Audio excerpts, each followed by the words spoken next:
Well, one of the things I'm going to talk with, that I would talk with any pastor I met with, or any layman for that matter, because I think the church needs both, that God designed it in that way. In fact, 1 Corinthians 12:18 is one of my favorite verses. God placed us in the body as He chose. We don't often pay attention to that verse.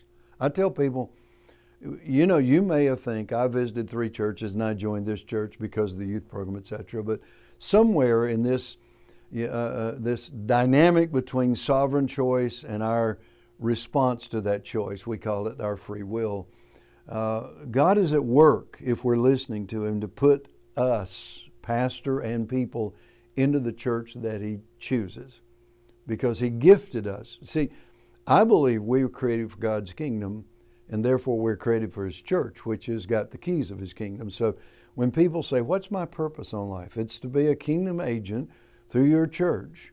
And that's how God designed you. I have a little anomaly on spiritual gifts that I've written about, and I think most of our spiritual gifts are birth gifts. You look at the Old Testament prophets, they all say, man, God did this in the womb. He called me to this. He put this word in my mouth. I don't have a choice about this. Paul says the same thing in Galatians, and I've found most Christians are waiting for God to zap them with some new thing, and God designed them.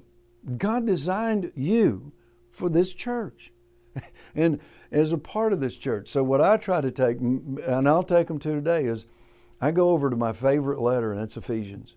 It's a love letter to the church. Paul's in prison. Epaphras comes down, says, hey, we got an issue. We got Gnostic thoughts coming, kind of a philosophy about the pleroma and all sorts of kind of stuff. It's not important, this discussion. But the fact is, they were demeaning Christ. That Christ is one among many saviors, and you can be divine too. Kind of the New Age stuff. Satan, I tell people, Satan's not a creator, he's a liar. Same stick, every generation, different label he puts on it. And so Paul has to kind of encourage them in the sense of, he writes this Colossian letter first of all, the Ephesian letter to kind of go with it in the context of that. And he uses their terminology. In Colossians 1, he says, it was God's pleasure for the whole pleroma, the whole fullness of Godhead to dwell bodily in Jesus. Wow, what an incredible concept about who Jesus is.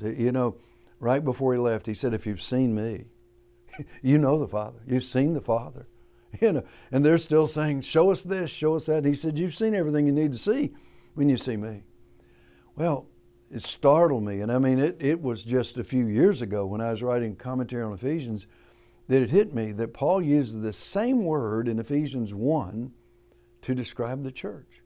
He said that God put everything under the feet of Jesus. Every authority, every power, every dominion that exists in this spirit world. And He placed Him as head over all those things for the church, which is His body, the fullness of Him who fills all in all. And one of the things I like to tell churches, God designed your church to express God's fullness as if Jesus Christ were physically walking the streets of your city.